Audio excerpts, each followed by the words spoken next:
This is the Amp Hour Podcast, recorded February 10th, 2016. Episode 286.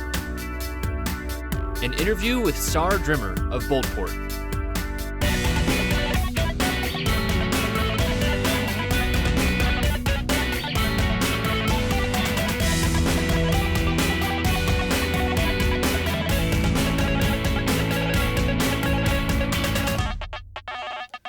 Welcome to the Amp Hour. I'm Dave Jones from the EEV blog. And I'm Chris Gamble of Contextual Electronics. And I'm Saar Drimer from Boltport. Hey, Saar, thanks for joining us. Thanks for having me. All the way from sunny London. Yeah. Yes, pretty windy. Thank you for coming on, because we don't have many people from the old Dart, as it's called here, because of the time zone, 3 different time zones across the planet. It's just crazy. So what time is it there? 11 p.m. or something? Yeah, it's 11:30. Right. These hours are not strange to me. Yes. Fellow nerd, yes, of course. Night owls. Yeah. I'm not. It takes me. I'm not a morning person. Let's just say that. Right. And then I really get into gear later in the day, and so I'm rarely asleep at this time. And well, let's hope you don't fall asleep during the show too. That would be good. Just keep it. Has been known Same to goes to happen. the audience. Same goes to the audience. So the duty is on us to make it interesting. Yes. Every week, man. Every week. Yeah. So some people might know you from some of your stuff, but why don't you tell us a little bit about Boltport and what you're all about? Okay. So I'll start just my background. I'm an electrical engineer, computer engineer. I worked for Xilinx. Yes. Work for Xilinx, yep. I worked for Xilinx for a few years in California, and then I came to... Doing? We need to know. I was... I was part of the Vertex IC design group in a sort of subgroup that was the verification and characterization of new silicon. Sorry for asking questions along the way to interrupt your story, but if I don't do it now, then we'll probably won't get back to it, or I'll forget. What size design group does it take to design? Like the Vertex is it the highest end part? I think it's close to. The Vertex, it was. I mean, this was 2000, and I was there from 2002 to 2005. Right. I don't remember the group size. I mean, we were. But is it hundreds of people? Is it? I think so. Dozens of people, right? Hundreds. Yeah, I mean, big. Like I said, I was big. I was part of of a small group that were getting the silicon when it came back and made sure that everything works.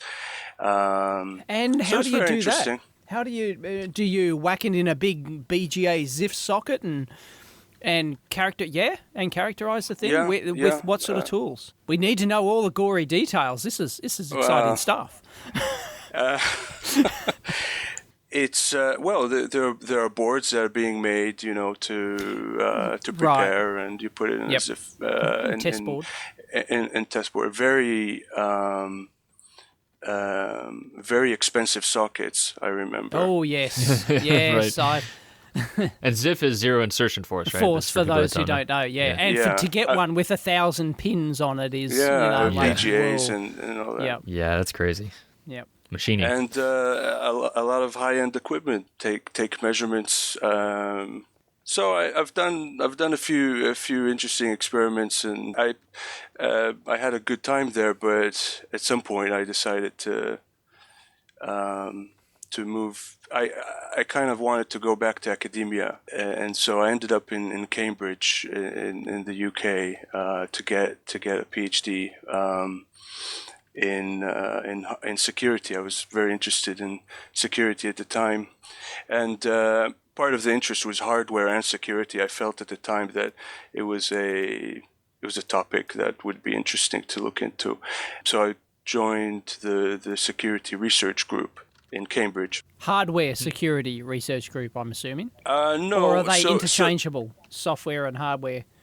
So the group, it was part of the computer lab, which is the computer science department in Cambridge.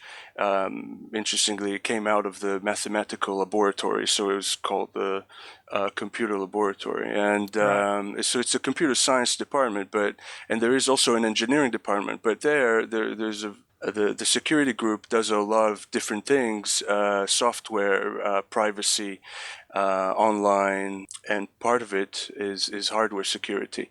There's some very good people there. So I started working on FPGA security, security of how do you securely use field programmable gate arrays that are volatile. And well, how do you? Because they're external. Because they're external flashes, right, with the program memory. Yeah, so one of the things I worked on was a protocol for securely updating firmware over insecure network. Got it. So if you have a if you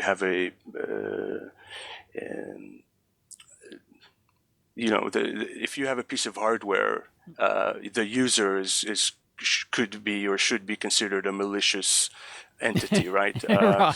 Because it's in malicious hands. Anything outside the lab is malicious hands. That's right. They could do things intentionally or unintentionally to your thing, to your device. Unintentionally malicious. That's like the longest path to saying an idiot I've ever heard of. There's a T-shirt slogan right there. Yeah. I'm unintentionally malicious. Right. Or I'm with the unintentionally malicious guy with an arrow. There's a saying that we say in security: don't attribute to malice what you could attribute to stupidity. Right. Yeah. That's a good phrase. So yeah, I worked on that. How do you, in a reasonable, practical manner, able to update the firmware or the bitstream or gateware? It's different names for what goes on to the FPGA to program it, and what are the trade-offs? And the answer is. They realize cutting to the chase on research. It's not so much the 4 or 5 years you spent doing your PhD. It's what was the answer? I want to know the answer, and I hope it's 42. The answer is exactly what it is always in security, and that is a trade-off. Right. It's a trade-off. Right. It depends. You're right. It depends. It's a trade-off. You can spend a lot of effort into protecting it, but sometimes it's not worth it because your product isn't worth that much. Yeah, right. Right, and your security is only as good as your unintentionally malicious users, right? or the technician, or usually the human. Exactly. Yeah, usually the human is it's a part of the process that is least understood, and that is very hard to take account of. But even the technical stuff, there's a lot of trade-offs, right? Do you for example pot it? Do you put it in? You encase it in resin. Right. So in some cases, if say you want to protect from this and that 1, 2, 3, you might need to pot it, right? But if you don't, say for example, you say, well, it's actually locked in a room somewhere, and we have a physical lock, so maybe we assume that nobody has physical access to it. Our potential attacker doesn't have physical access to it. Like in things like Mission that. Impossible, right? That was like that. So that, and I've done quite a few things on banking security. Things like chip and pin has been here in the UK since 2003, I think. About the same for Australia. Yeah, we were an early adopter. Yeah, so the UK has been as well. I think it's just getting into the US and Canada. I just got it, yep. That's right. And so they're using hardware the thing is, it's interesting. You'd appreciate it, I think. You go to security conferences and you write papers and stuff, and a lot of it is about software and online. And being someone who's very comfortable around hardware and can whip things around, you could do quite a lot, and people are really impressed by your skills, right? Because they go, what? You have to use your hands? That's it, right? Instead of typing, you've got to exactly. The soldering iron, I think, is a barrier, right? Right. But it's so hot.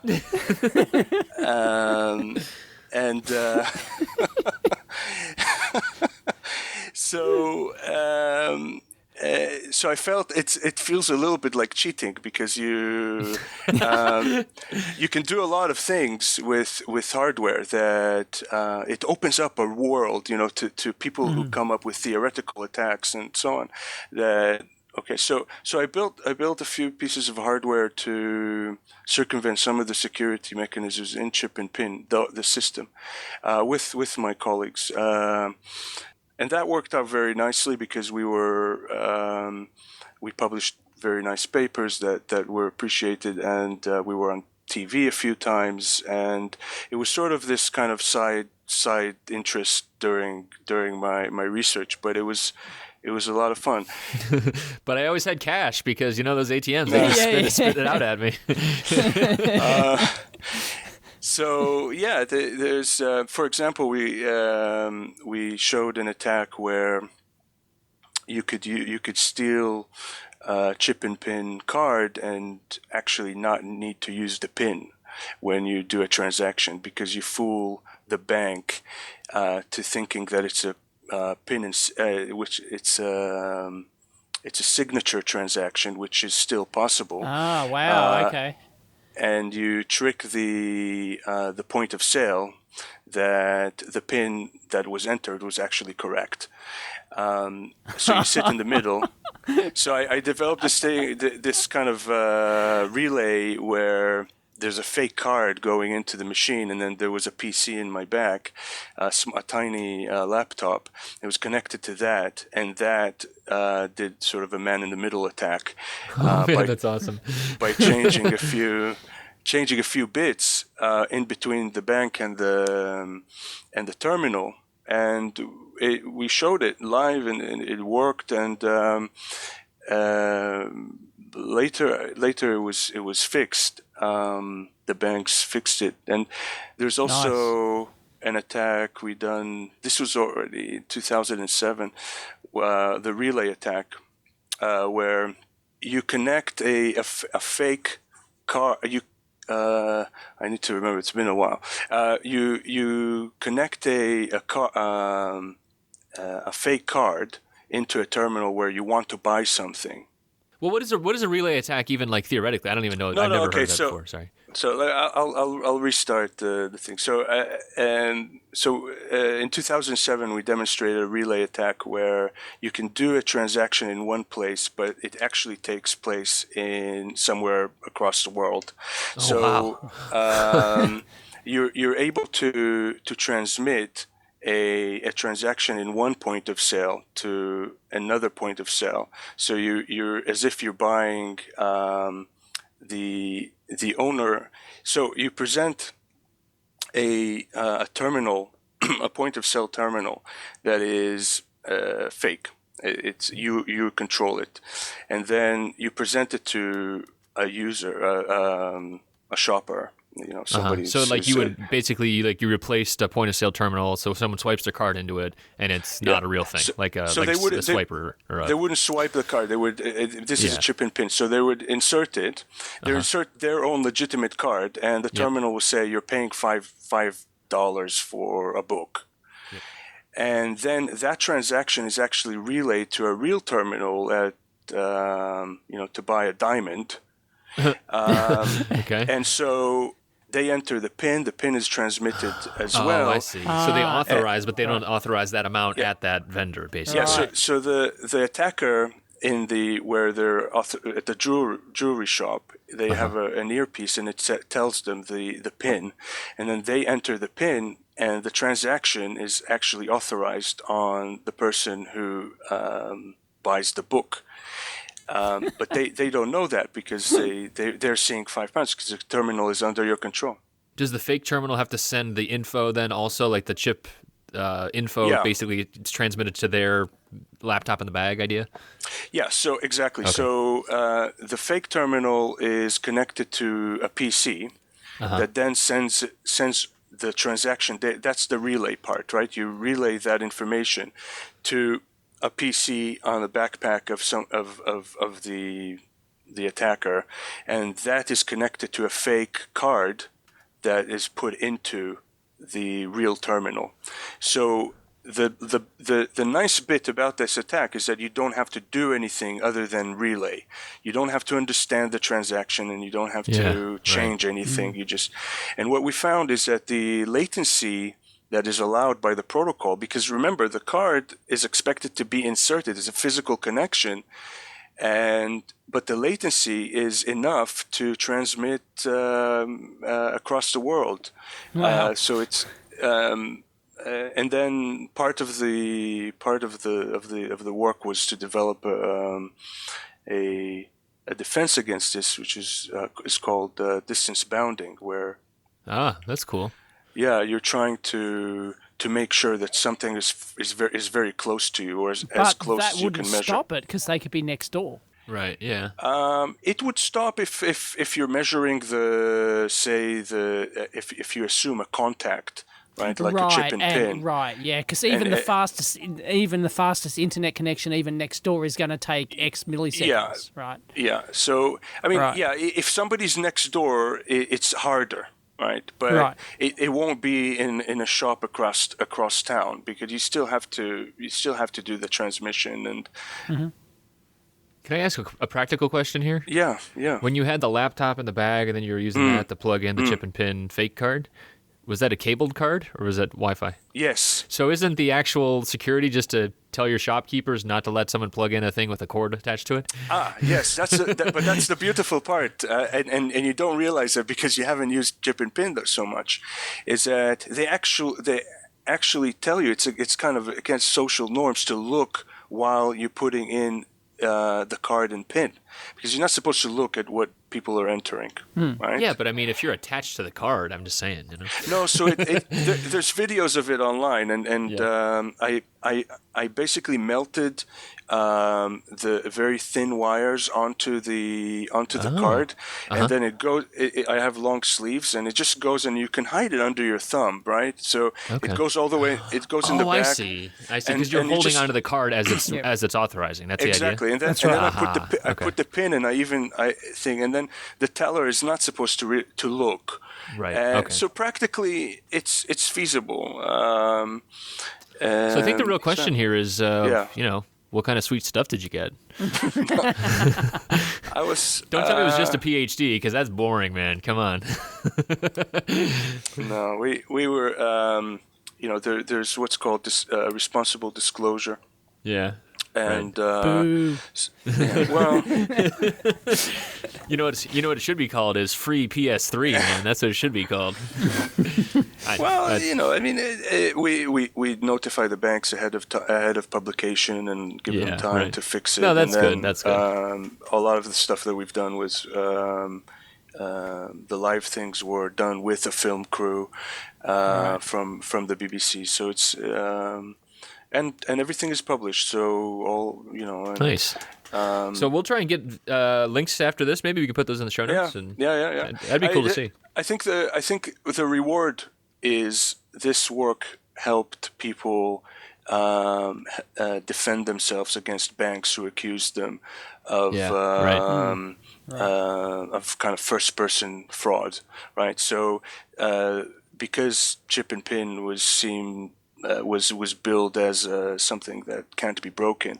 If somebody stole from your account, the banks would just tell you, You're lying. Yeah. It's either on you or on the shop now, right? Because that's what they've been telling us. You must have given the pin to someone, or it was your daughter or your son or your nephew, whatever, and they don't get the money back. And usually it's people that are already not in a very good financial situation, because otherwise the banks would treat them nicer. And so and that's unfortunate. So our work has been used in court cases to show that there are problems with chip and pin, and even if you've been sort of compliant with the rules, which kind of usually kind of unclear, because you only get to realize a certain thing. I mean, some people have a problem remembering pins and using this thing. It's not, so and so when they decided to fight the banks, the research came into significance, and that's, I guess, to answer your question, because it's something that you kind of get from helping. That work had an immediate effect, so that was great. Good. Yeah, that's really nice. Yeah. So what about since then? I mean, so you've been that was you graduated with PhD. So what have you been doing since? Right, that was end of 2009. Then I was a postdoc doing some computer architecture work at the computer lab, and more FPGA work. And then I started Boltport, and that was around kind of late 2010. And I don't know if you remember, the original idea was what I started the company for was to do an automated build management system for FPGAs, FPGA project. So you'd have a web interface. It was called the Boltport Flow, and you'd have a web interface. Oh, I think I remember that. And you do. I'm sure that we've talked about it on the show or something too. I think we did talk about it on the show. Maybe way back. That's the thing. Like we've been talking about Saar stuff across the years, right? So this is this show's been a long time coming. Let's be honest. So it was So the idea was to have a very clean interface and to mask out a lot of the a lot of the things that make FPGAs horrible. A lot of in so many words. let's just call it a lot of the user experience nightmare. Lowering the barrier to entry, maybe. Right. Right. No, but it wasn't necessarily meant for beginners, but it meant to do a lot of things manageable, and I think we'll touch on it when we get to what I'm doing now. That I wanted to create an interface. It's interesting that I think about it now that I talked about it, what I wanted to do, because I didn't realize it at the time. But I wanted to create a very simple interface that was intuitive to use, but but where the intelligence is in the back, so the back end. So it would do a lot of intelligent things for you, but the interface would be clean and easy to use, and it would just kind of be intuitive. So somebody mentioned online once this 747 cockpit interface of EDA tools, and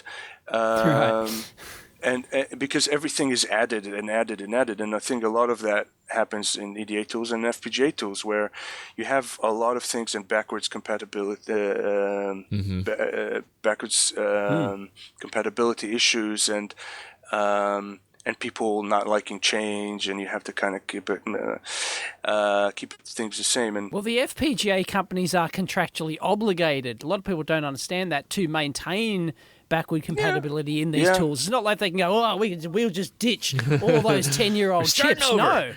No, the big companies have contracts with them. So it happens more often than not, though. I mean, some tools come out, and then fairly recent FPGAs are not included. And I sympathize, and I understand that, and I think part of the problem with you're right, Dave. I think there is a distinction between supporting certain tools, certain chips, which is very problematic, and continuing certain features and keeping interfaces similar, and maintaining some. If we talk about PCB tools, maintaining some of the things that are not relevant anymore.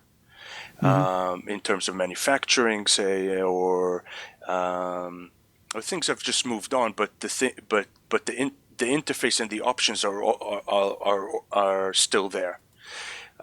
Instead of everything is hidden behind 2 or 3 and 5 and 10 layers of menus. So Boltport Flow, I think it was a good idea. But I kind of failed at implementing it well, and I don't see it on your website anymore. So no, it's gone? It's gone. After a year, I quit and I shut it down. Those sort of things need to be maintained constantly, and I just didn't want to. Yeah.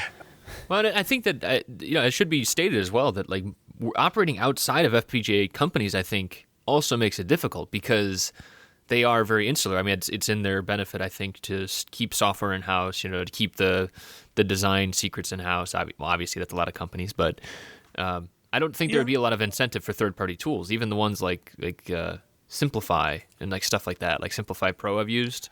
It's okay, but it's not.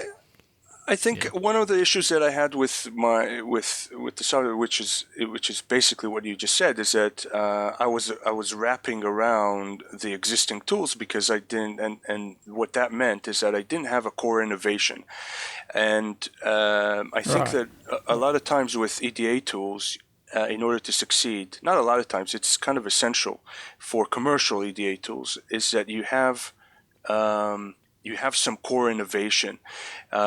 And I didn't have that, and that's one of the things that I realized that why it can't work. The other thing that happened is that not a lot, but quite a few small EDA company owners, people are trying to do things online and not online, simulators and so on. They contacted me and we talked, and I understood how hostile that industry is to newcomers and people trying to do new things. And I don't know if you remember, there was a company called Gate Rocket, I think. Gate Rocket. No, I don't remember them. They were doing co-simulation with hardware. So what they've done is they built a hardware where they'd wrap your FPGA design and put it on their system, so you can do a co-simulation, what is actually happening in the hardware, and your simulation. So you can sort of compare the inside and the outside. And I thought that they had a great product, and they shut down. And after 7 years and a few million invested, and I thought, well, if that can't work, if they can't do it, yep. I mean, and I've learned a lot from the guys who run that company and several others, and it was an education on the EDA industry. And so after a year, I stopped that. I worked for a contractor, and I built a mobile phone-like thing, and that really rekindled my love for hardware design. And I don't know if it's a familiar feeling, but I think during my senior design in college, I did it was 12 or 16 weeks, and I was totally engaged in that project, and it was. It sort of consumed my life, and I loved it. It was just an amazing period. I think we have many listeners that are nodding their heads right now. Yes, and it was a great thing, right? It was because you feel like you're doing something that you love, and that you dream about it. You wake up, and the only thing you think about is that, and it felt great. And I think that during my career, I was trying to get there again. chasing that first high, huh? Yeah. and it does happen, but not that kind of, because well, it's different. And I think that when I got back to like proper hardware design and building, because I was an academic, and even at Xilinx it was more kind of it wasn't building a product, right? It was testing designs and so on, and or doing experiments, and the PhD was a lot of research and things, and then I got back to it, and I thought, really, this is what I love doing, and then I finished that project, and I quit the job, and I started doing what I do today, and I did a few contracting jobs, and then during that time, this was end of 2013, I started writing PCB mode, and the trigger for that was the frustration with EDA tools and the fact that they don't allow me to do what I really wanted. So PCB mode is a EDA tool, effectively, right? It is. It is. I don't consider it an EDA tool, because I don't like to be associated. Yes. No, I'm saying because I don't like it to be associated with sort of the baggage that EDA comes with, at least from my mind. And we can talk about that. But it is a tool for designing circuits, circuit boards, because. In summary, it's a sort of a command line tool wrapper that takes JSON files, which are very simple key value text files, like a very simple XML, if you're familiar with that. Mm-hmm. JSON is used a lot on the web, and it takes those JSON files and then it converts those into an SVG file, which is vector graphics, and then I edit that with Inkscape, which is an open source SVG editor. Then I extract all my changes back to the JSON files. Then I iterate, and then the JSON contains like a netlist. Is that right? Yeah, I'll get to that. It's it's a kind of an overall view, and then I'll explain a little bit about the structure, and then after I'm happy, PCB mode takes that SVG and turns it into Gerbers and drill file, and then it's sent out to be manufactured. Now, the JSON files contain shapes. Essentially, and coordinates, and most of the stuff that most of the content is just shapes and coordinates. Now you can put any shape you want. It can be an SVG path, so basically any arbitrary shape, and it can be placed on any layer of the board. By layer, I don't mean like top and bottom or internal layer, but I call them sheets or foils. The solder mask, the silk screen, even the solder paste layer if you want to, any shape. So if you can draw it in Inkscape or Illustrator, you can put it on the board. And so, but it's structured in a way that you have a board JSON file where you instantiate modules. Those module JSON files contain instantiate components, and those components describe the footprint essentially. So it'll instantiate pins, and each pin can be associated with descriptions of what the shape of that pin and a coordinate of where you want to put it. So that's the structure, and then the routing I do by hand with Inkscape. So I draw it. It's called Bezier curves. And that's like the curvy lines, right? The curvy stuff. Yeah. And then that's I save the SVG and PCB mode extracts those changes. I can also move components and do some other things. Extracts those changes, puts them back into the primary JSON files, and then you iterate. It can also generate a BOM and do a bunch of other things sort of on the periphery. But it doesn't have schematic. It doesn't have a net list of, because there's no, without schematic that doesn't. Well, actually, it would be useful to extract a net list out of that physical foot, but that's hard, and I haven't done that. The ultimate end goal here, though, is to produce.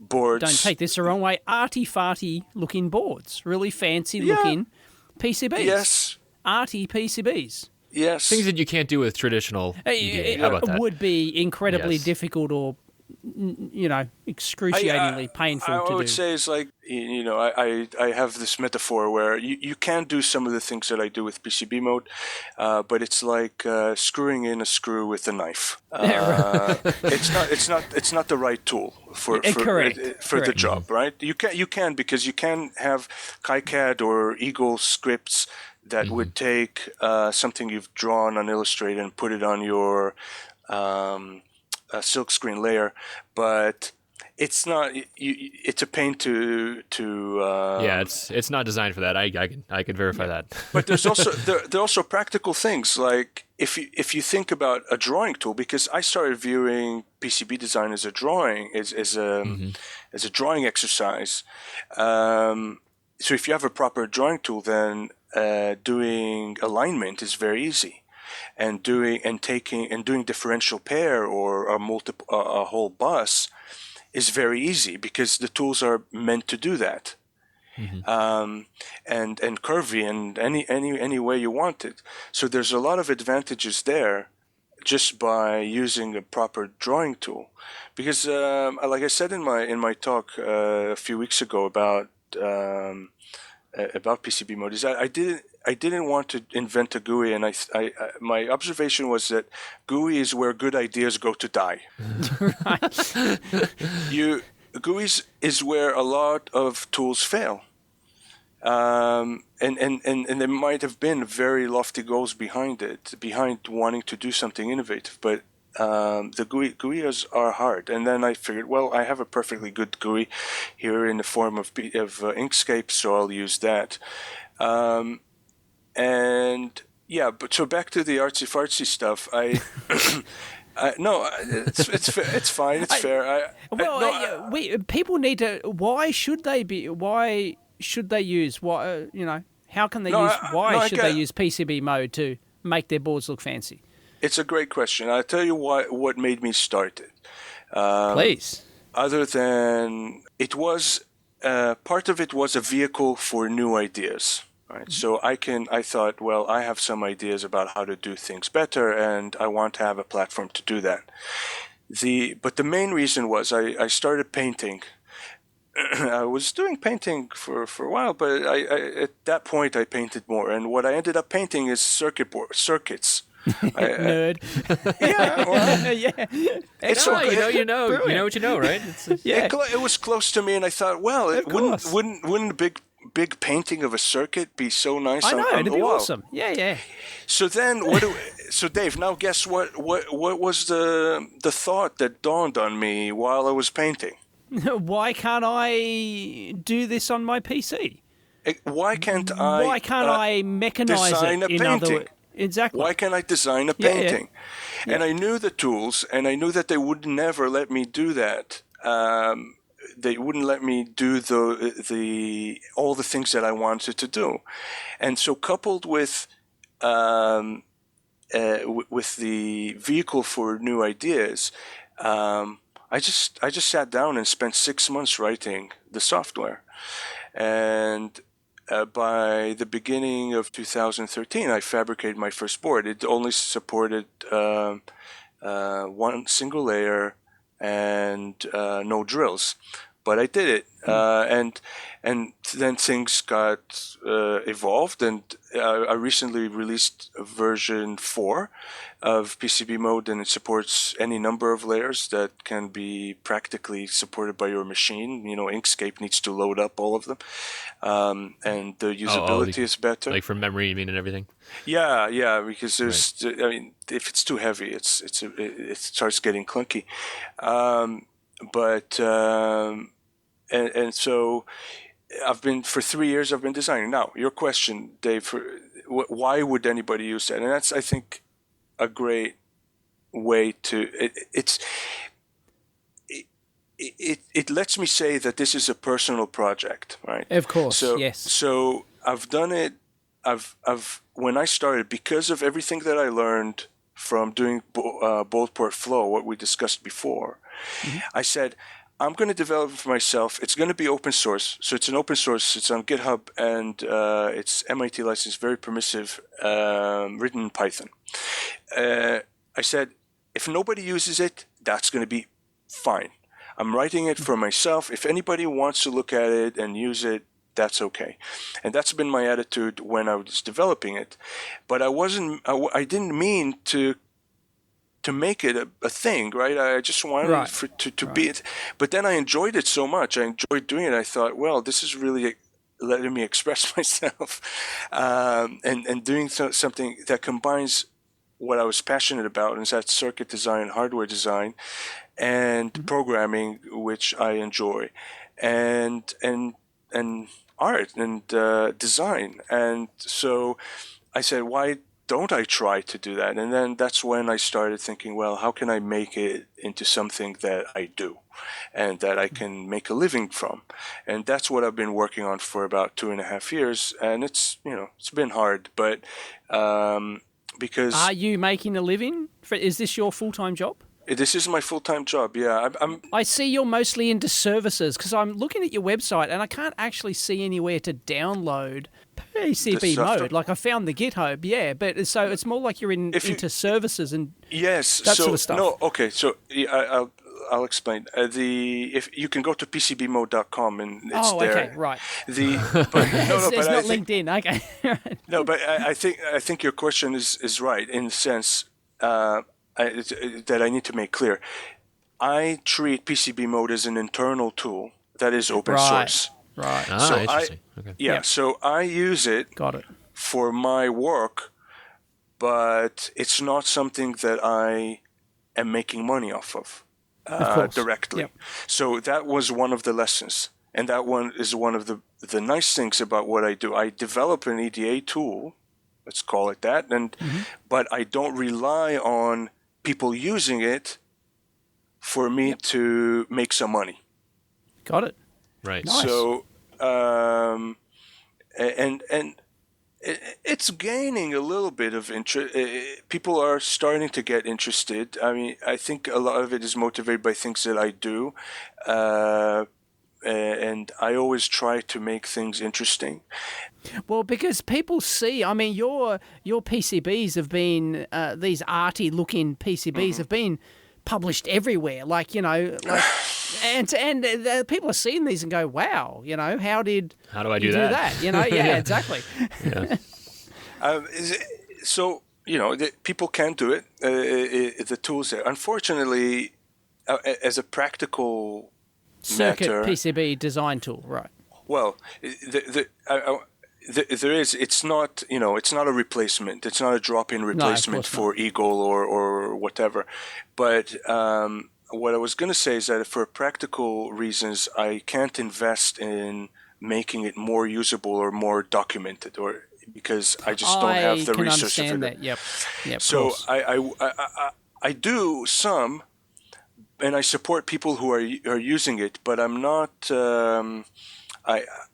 I could probably spend a whole month documenting the thing and making it very usable for people, but I just don't. I can't put that time in. And part of the hope always with open source projects is that it'll pick up a community that would contribute to that, and that really hasn't happened. But like I said, I'm okay with that. But it would be nice it's a very if it did. niche thing, right? I mean, how many people want to produce art or feel the desire to produce arty PCBs? I mean, it's it's relatively limited. Well, I think that's another question too. Is do you think that there is a case for just an everyday design as an everyday design type tool as well? I mean, are you using it in that way for your work? Well, I mean, I do design, audio, some products for not products, but these are kind of one design I did for Eurorack. I don't know if you're familiar with that. Yeah. I designed a Bluetooth Low Energy product for a company with it that wanted to have a window that you can see the circuit. So you can see the board, yep. Yeah, and some of the user interface was there. So, for example, the label for the button was on the board. Right. So they didn't need to have that on the external case. But a lot of what my work is for people who for projects that require that visual that benefit from that visual element. So if somebody comes to me and wants a project in a box where I feel that I'm not giving them that benefit, then I tell them that they're probably better off going with someone else. A regular design house, yeah. Makes sense. Yeah, right. Yeah. Because I'm, I have a certain specialty and where I can contribute, and if they're not going to benefit from it, then it might not be in the best interest. So I don't know. You start something new, and you're exploring and you're experimenting, and I think one of the things that is very important to me is for people to experience electronics in a slightly different way. So the experience is important to me. So it's just not only the board, it's the way it's packaged and the way it's presented. And so I'm less interested in people using Arduino or Raspberry Pi or things like that. I want them to have a sort of feeling of discovery, and you could do that with very simple things. So you could do that with LED and a battery and a resistor. You can learn a lot from that. You don't necessarily need a Raspberry Pi or a Linux running on a machine. So I try to concentrate on those things. And look, if you're going to do a controlled impedance 8-layer boards, that you won't use PCB mode, right? No, it's going to be incredibly painful. Yes. You could, yeah, it's just going to be like other stuff, right? You'd have to do all the math in your head or on paper, or something. But you can do quite nice boards, and it really depends on what you're trying to achieve. If you want to have that little wow factor when somebody opens the product, and they go like, "Whoa, this is nice. I'll take a picture and put it on Twitter." Then you gain something, or some of the things that I'm promoting to chip and IC manufacturers is to move away from the square green giveaways and demo and evaluation kits, and do something more interesting, where the user is more excited about using those kits, and that's the purpose of them, right? I mean, the purpose is for them to use it and not look at it as a chore. Oh, now I need to take it and install the tools and stuff, and But if I give you something that you say, hey, that would be so cool on my desk, you're actually getting familiar with the chip or whatever is on it, and you have it on your desk, and then you have the logo there, and when the engineer is designing in a component, you have that logo there and near their desk, and that's where you want to be. So I think there's some mileage there. I'm trying to get a bit more work there. Designing kits for as giveaways and things that have a novelty factor to them. Yeah, there's like a surplus of like almost like PCBs as an art form now, right? So like there is a surplus. They're dropping in price. Obviously, we love Oshpark as well. They just in terms of like the cost coming down. So now thinking of this as like a new medium and being able to just deliver a better experience, like you're talking about. I mean, it does seem like it's actually the right time for that kind of stuff. Yeah, I mean, you'd know this, right? The circuit, the PCB manufacturer medium is actually very versatile. Yeah, right. You can do a lot. You see, I mean, I'm not paying any extra for these designs. By the way, there's not the. No, it's just artwork. The manufacturer doesn't care. They'll print print pictures of fluffy bunnies on the board. Gerbers are Gerbers. and unless you do V grooving, the routing is the routing, right? You need to route route the board out, right? So it goes on a little curve. Big deal. Yep. And they can even do, if you pay them enough and explain to them, they can do some tricky stuff in terms of they can do control depth routing. They can do all sorts of weird and wonderful, stuff embedded in your board. There's embedded components in the board. There's colors you can do. Sotomask and there's a lot to explore there, and this is what I'm trying to do. Every time I do something new, I try to I work with fabs and push them to they're gonna call for you and they're like, oh crap. There's people who don't realize you can do multicolored silk screen. I've got a colleague friend of mine who did like an old Apple board. Right? I've seen that. I've seen that one. Yeah, and he's got the 8 color, like the Apple logo, right? All in different colors. It cost a fortune. It costs more, they did it, right? But You just have to ask, You have to ask. You have to have a fab that is willing to flexible because mixing a new color for you and taking off a machine machine offline to do that and stuff, it costs money, and some fabs just are not interested. But the more you work with them, the more they come to it. And what I found actually is that they love seeing new things because in the factory the job is very monotonous, and they see the same stuff over and over again. But then all of a sudden they go like, "Whoa, what is that?" And they get they actually want excited. to help you. I know. Yeah. So I've definitely found that. Yep. I'm still figuring things out. I don't have the answers. Sometimes I ask myself, what the hell am I doing? We all ask that. We all ask that, right? Yeah, we all do.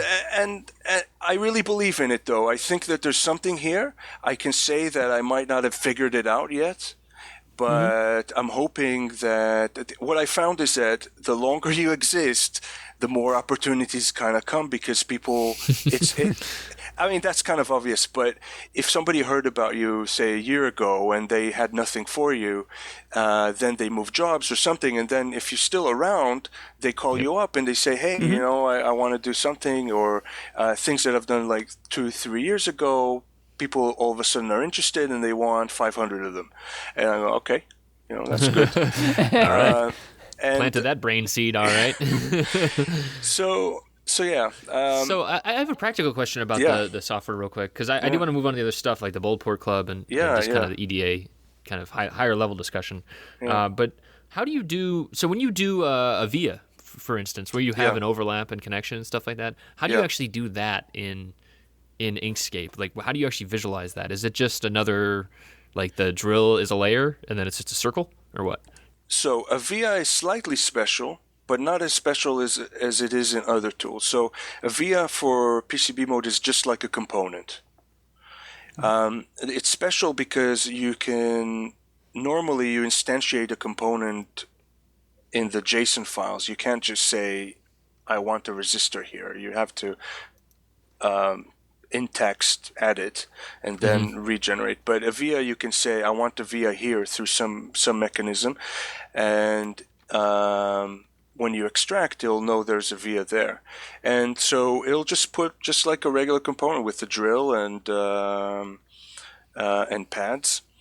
Whatever that via file is a thing. And if one of the nice things that I always think about in general terms, so in PCB mode you can even have a 3-layer board. Now that's nonsense, but you could if you wanted to.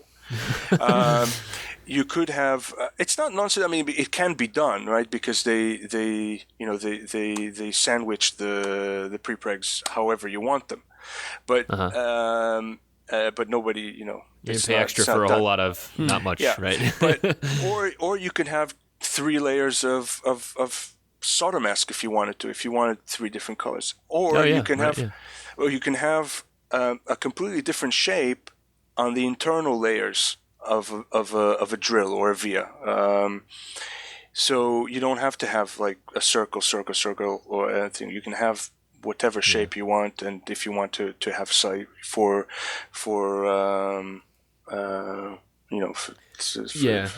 waveform. So I think that I think so, and I think that a lot of that, like the power and also the handicap for your stuff is probably the arbitrary, the ability to make any arbitrary shape, right? Because you have to check against it. All your ERC DRC is in your head, right? Exactly. That's the point. Yeah. There's nothing that tells me that two routes are close to each other. Right. Exactly. Right. And then on the other side of it, like on the KiCad side at least, I know that Dave will probably say that Altium can do different things, but on KiCad at least, it's very limited on terms of the number of polygons that you actually, because it's constrained by these mathematical functions that it's using, right? It's not an arbitrary shape anymore. It's a shape that the math understands, and it can do checking against and all this other stuff. And so that's where it starts to limit you, basically. Yeah. One thing about DRC that is interesting is that there are some PCB manufacturers. I know one. There might be more. Eurocircuits, that they have an online sort of DRC. They call it checker, PCB checker, or something like that. So you upload your Gerbers, and it'll do the DRC for you. So you don't have to order the PCBs. I order from them because they're close and that is called a marketing tool. That's fine. I mean, it's a useful tool. Of course. Yeah. So I do the DRC there. You see, so interesting. Okay. I upload the design and it'll flag up some things. It's good because it tells me, that it's conformant to their process, but it'll also flag up some things. And I also found it very useful to see things in slightly different format. So, and have a tool that is independent of the tool that you're designing with. So all of a sudden, and even if you upload to OshPark, you all of a sudden see it in purple. You're like, oh, that doesn't look right. Yeah, that doesn't look right? Yeah, that doesn't go there. And or use a Gerber viewer that is different than the tool that you're using, and just see it slightly differently, and that brings up some things that you might want to fix. That's kind of what I do for DRC, but a lot of it's just by eye. You need to know what you're doing, basically. Mm-hmm. Yeah, that makes sense. And just before we go, that's one thing that people a lot of times react to things that are seeing online, is that they assume that I'm coming from the art side and doing and so they go like, oh, what do these artists want to do with our craft and things, and but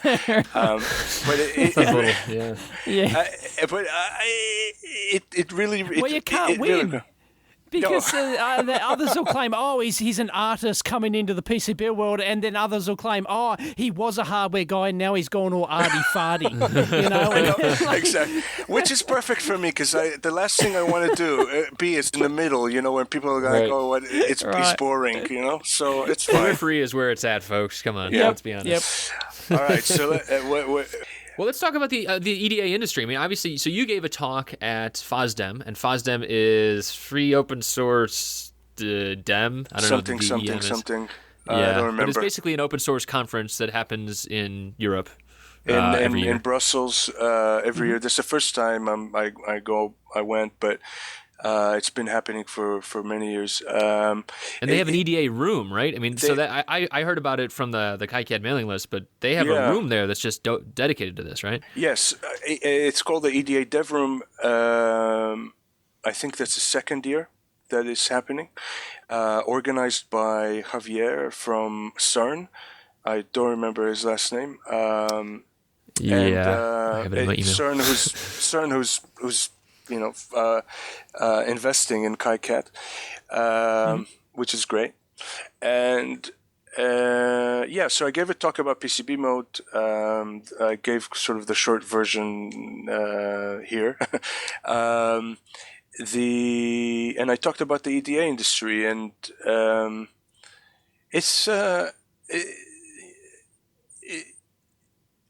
frustrated, but I'm hopeful. I think so say we all. The frustration comes from a culture of EDA. So EDA for me is a culture, is a mindset. A mindset that was born in the 80s when EDA started becoming the tool to use, or EDA tools became prominent. 70s, 80s when that's what you started designing with. Everyone started getting a PC and wanting to automate their So at the time, computing resources were very limited. So you couldn't do a lot of things. So it started constraining you, and then we were left without those constraints to this day, like 45-degree angles and various other things. But more importantly, EDA was born out of with the view of a single user mentality, a very strong lock-in mentality, and no consideration whatsoever for user experience. But that's really not their fault, because in the 80s. User experience wasn't a thing, right? No, it was design PCB, draw, trace here, place component, line, square. And if the option is behind 3 menus, then tough, just click it and it'll be okay. Right, because you're going to training on the computer and you're going to training on everything else, because you should be thankful that it's there. Right. But we don't live like that anymore. Speak for yourself, man. I use KiCad. No. I'm kidding. He's 100% spot on, folks. I'm looking at the software development world, and I am envious. They are very agile in adopting new things. They develop new methodologies all the time. They have I'm saying shiny tools, but in the good sense, not shiny and like shiny throwaway kind of thing. They have new things, and I think in the hardware world we are about a decade or two behind, and I think that a lot of it has to do with that initial EDA mentality, because the big three, and company, they have that culture ingrained there. They're not going to change. They're not going to get rid of their entire design teams or software design teams and bring in fresh ideas. What would you? I mean, that's the thing. That's what I usually come down to. Is like I don't think I would. I mean, if you're making money, there's. Okay, it's usually an externally driven thing. Well, it all comes down to need. I mean. Yes, I'm getting the companies to that. are still, okay. Yeah. I'm getting to that. So I'm getting to why I'm hopeful. Okay. So I'm excited about new people from the software world coming in and gaining interest in hardware development, because they are bringing in, a mentality that will be good for our industry. So they are looking at the tools that we're using, and they say, what is this? This is unacceptable. They're tearing their hair out. and then they go, and some of them go and build new tools. Now, they might not be great and they might not know much about hardware design, but we can learn from that and we can innovate where the bigger companies can't. And what I said at Foster, I said, look, open source is not enough. You need to innovate. You don't necessarily, and open source projects are in a good position to innovate where they're not shackled by this, what I call the EDA vortex, this kind of sphere of influence of bad culture.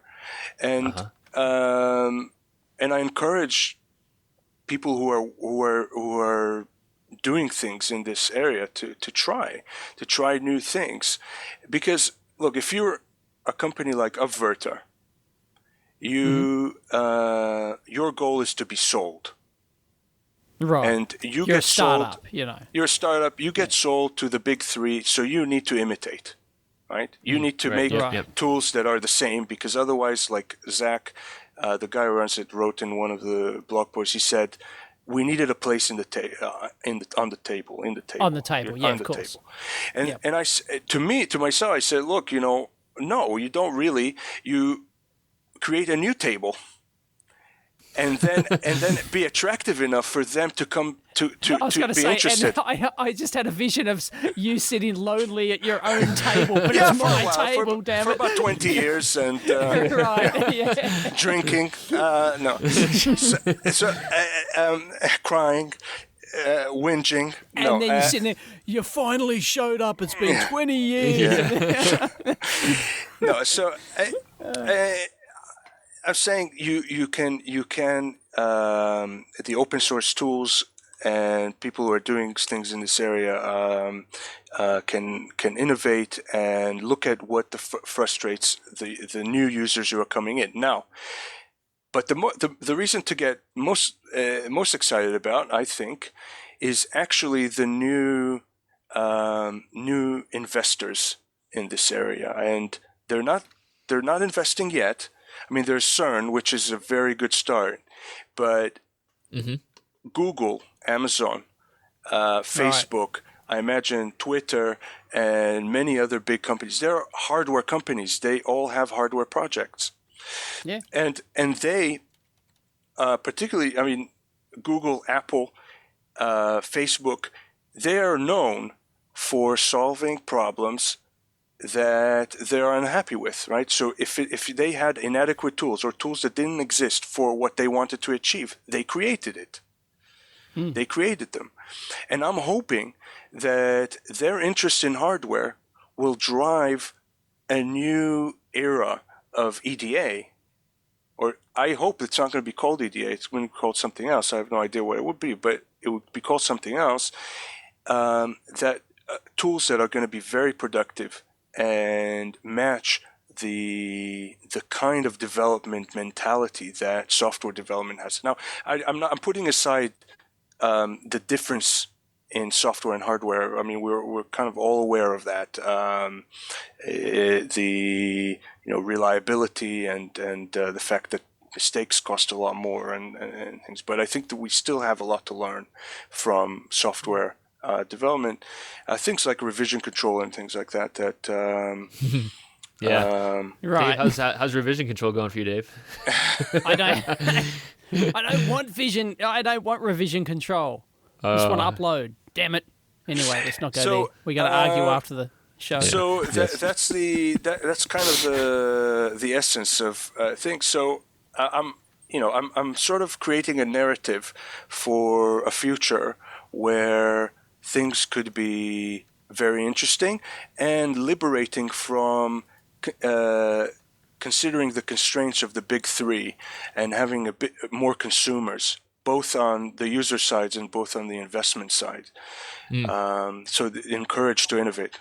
What do you think it would take for someone to jump over to that something new though? I mean, like that, because honestly, like that's I was talking to someone about this recently, and they're asking, how do you get started? How do you?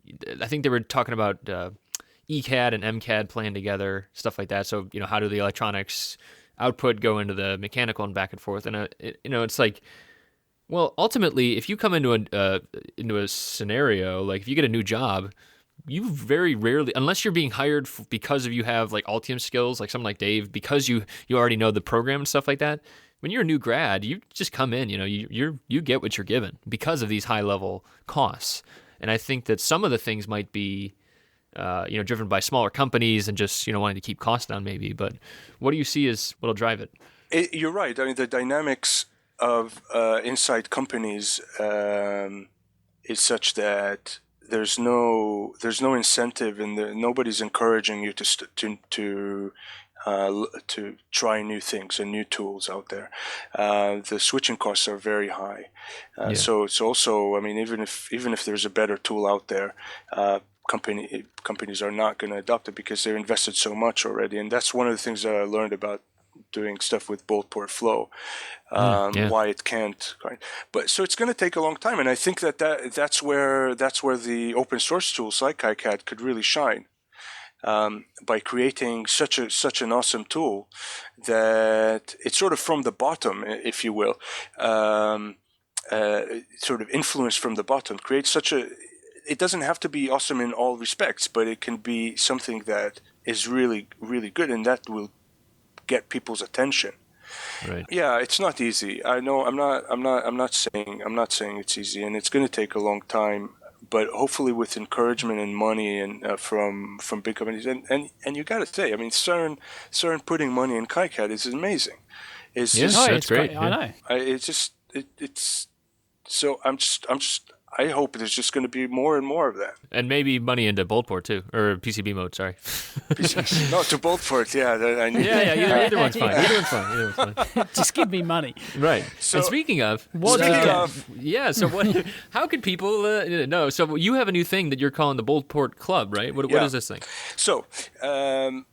I do a lot of my business is the majority of my business currently is doing contracting work for designing boards for companies, doing the kits and so on. But I'm starting this thing called the Bolt-Port Club, which is a monthly subscription for electronic projects that I create.